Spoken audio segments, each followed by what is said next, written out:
Alors le bilan de 50 ans d'indépendance, de soi-disant indépendance africaine, il est pas beau parce qu'en fait il n'y a pas d'indépendance. Donc tout ça c'est des mensonges, c'est des c'est tout sauf la vérité. Il n'y a pas eu vraiment d'indépendance. Il y a eu un simulacre d'indépendance, mais une véritable indépendance, c'est revenir à ce qui existait avant le colonialisme. Qu'est-ce qui existait avant le colonialisme? Des ethnies, des groupes qui étaient des nations, car chaque ethnie est une nation, et qui avaient des frontières totalement différentes de ce qui existe maintenant, des religions totalement différentes de ce qui existe maintenant, une culture totalement différente de ce qui existe maintenant, qu'on voit dans tous les détails, la façon de s'habiller, la façon de se coiffer, partout. Et tout ça a été colonisé. Et donc, à la décolonisation, qu'est-ce qu'il y a eu? Il y a eu un simulacre de décolonisation politique. Ça veut dire que les frontières qui ont été décidées par des gens qui n'avaient jamais mis les pieds en Afrique, quelque part en Europe, qui se sont partagés, comme ça, comme on partage un gâteau, ils se sont partagés l'Afrique, Kama, en disant, bah, vous les Anglais, vous aurez ça, nous les Français, on va voir ça. Ils ne sont jamais allés voir sur place, et ça donne des divisions épouvantables qui créent des guerres, parce que certains pays voient une ethnie au grand pouvoir faussement démocratique qui a été mis en place par les Européens, et d'autres ethnies, comme les Hutus et les Tutsis, qui se trouvent dominés, qui se trouvent maltraités par les autres, qui sont mis au pouvoir par les Européens, et donc des génocides et des conflits terribles qui n'en finiront pas. La seule solution, c'est le retour aux frontières précoloniales, aux traditions précoloniales, aux religions précoloniales, à tout ce qui était avant. Également dans la façon de s'habiller. Quand je vois des ministres et des présidents africains et de Kama habillés avec le costume cravate des colonisateurs, mais alors leurs ancêtres doivent s'arracher le peu de cheveux qui leur reste et se sentir trahis. Quand je vois ces ministres-là qui sont habillés en costume cravate, il faut qu'ils reviennent à la tenue traditionnelle africaine. Pourquoi copier le colonisateur qui est venu d'une façon sanguinaire piller l'Afrique, prendre les ressources, esclavagiser les gens? Et voilà que les ministres et les présidents africains, qui sont censés avoir mis l'indépendance, s'habillent comme les Européens. Ça, c'est une trahison. Déjà, c'est des traîtres à l'Afrique, parce qu'ils copient les Européens. Il y a quelques leaders africains qui ont le courage de s'habiller d'une façon africaine. Et tous les autres sont des traîtres à leur culture. C'est absolument inadmissible. Lorsque on pourrait dire, avoir la fausse excuse, que dire c'est pour plaire aux visiteurs étrangers, on s'habille quoi? Alors, moi, j'ai jamais vu le président français ou le président ou le premier ministre anglais, quand des chefs d'État africains viennent, s'habiller en africain pour faire plaisir à leurs visiteurs. Donc, c'est deux poids et deux mesures. Mais la base de tout ça, c'est, je crois, le plus bel exemple, c'est Mao Tse-tung.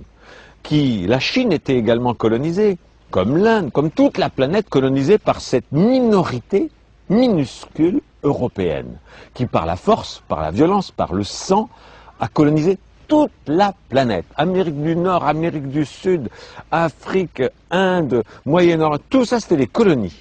C'était les empires, l'empire britannique, l'empire français.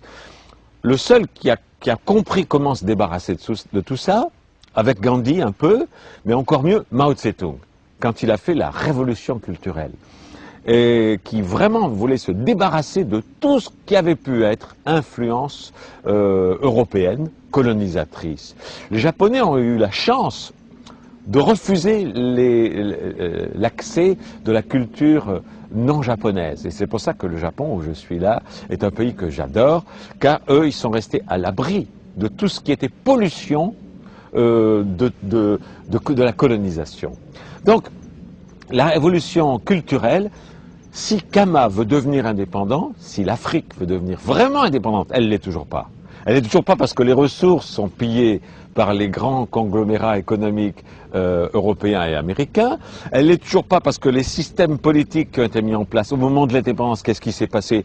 Les colons, ils ont mis en place des pouvoirs, ils ont tracé des frontières, et puis, à leur départ, ils ont mis en place des gens soi-disant élus démocratiquement, qui maintenaient les mêmes frontières, les mêmes valeurs, les mêmes... Ce n'est pas de la décolonisation. Et sur le plan religieux, il faut que les Africains comprennent que leurs ancêtres, qui ont été colonisés, qui ont été torturés, qui ont été massacrés pour les forcer à accepter la colonisation, ont également été torturés, massacrés et maltraités pour changer de religion. Les conversions au christianisme ont été faites par la force et par la violence.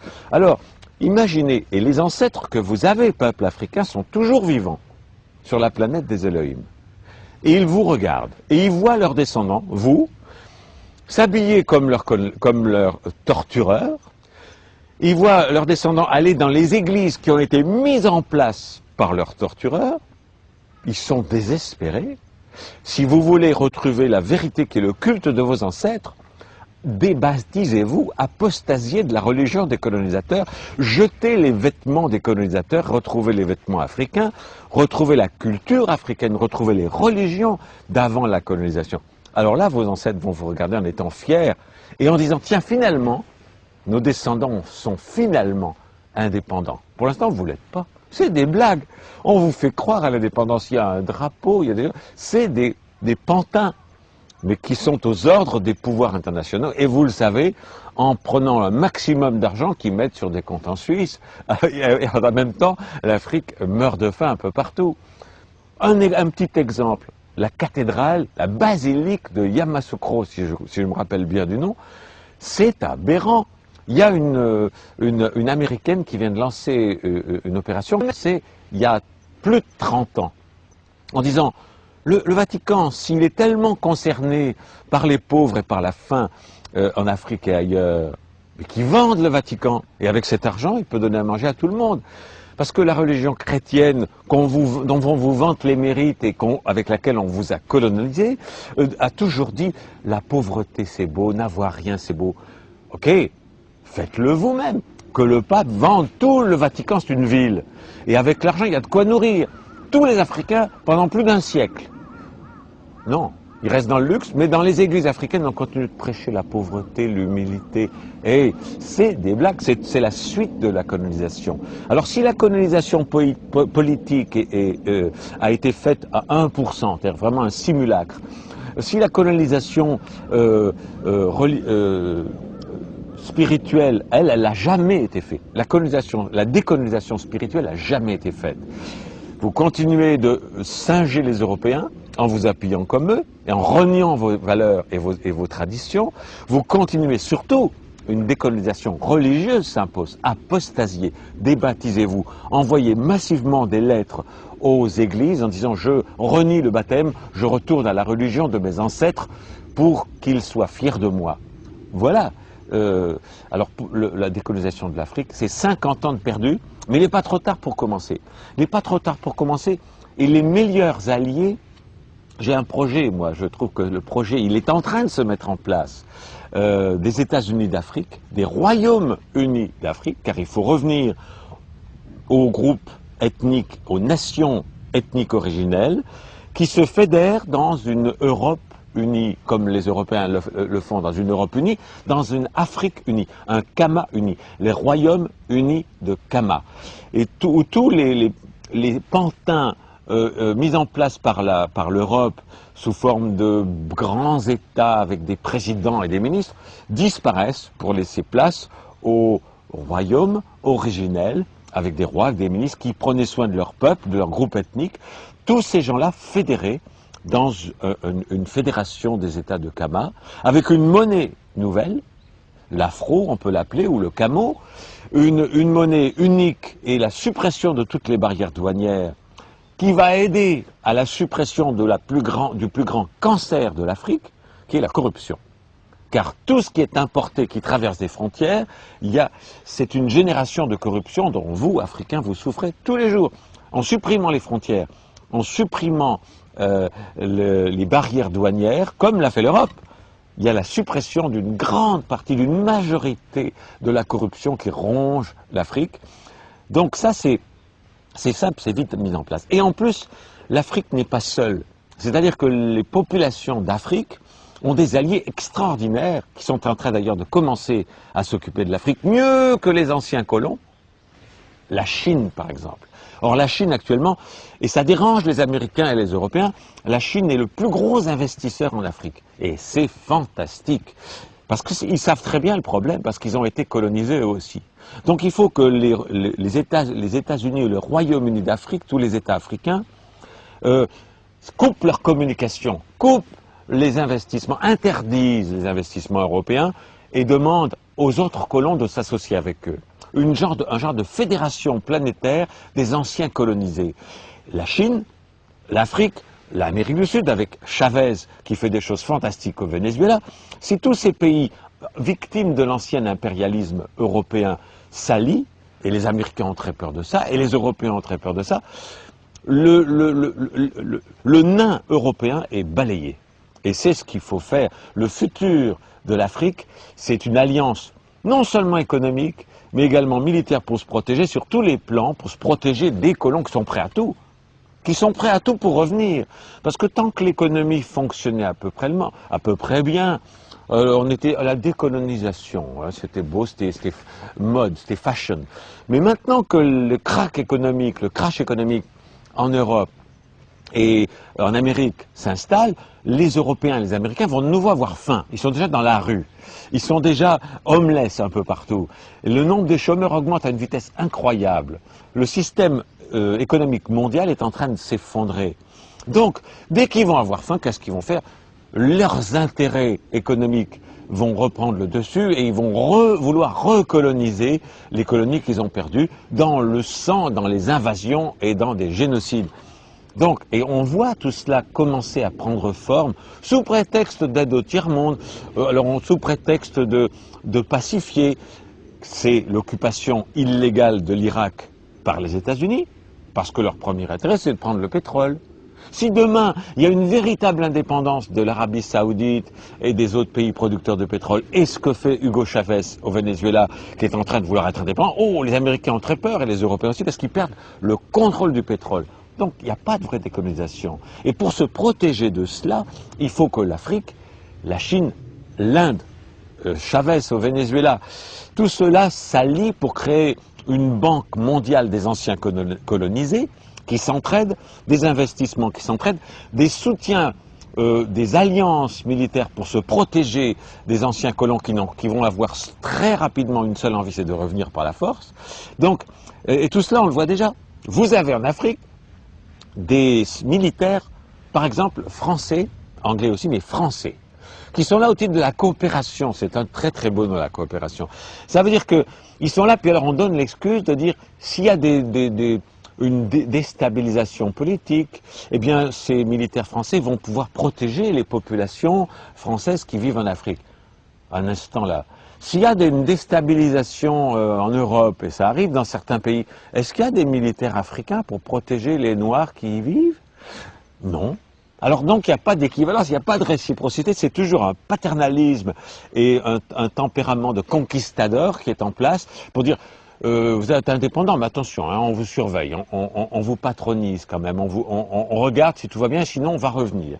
C'est inacceptable. D'où l'intérêt pour l'Afrique de s'allier avec la Chine, qui est quand même le plus grand pays du monde et la première puissance économique du monde maintenant, qui est également un quart pratiquement de l'humanité.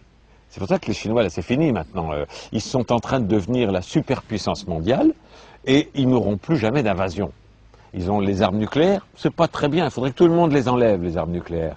Mais vu la quantité massive qu'il y a en Europe et en Amérique, ils ont raison d'en faire. Si vous voulez qu'on n'en fasse plus, détruisez tout ce que vous avez en Amérique et tout ce que vous avez en Europe. Alors là, on verra. C'est tellement risible quand on voit les États-Unis et l'Europe dire oh, l'Iran va avoir une bombe atomique, il faut envahir l'Iran. Il y en a 10 000 aux États-Unis, il y en a 10 000 en Europe. Alors, commencez par détruire celle que vous avez avant de vous inquiéter de la bombinette atomique que peut-être l'Iran fera un jour et qui a le droit. Pourquoi les États-Unis, les anciens impérialistes européens, auraient le droit d'avoir des bombes atomiques? Puis l'Inde, non, la Chine, non, l'Afrique, non, évidemment, surtout pas. Mais Non, l'égalité, elle est là pour tout le monde.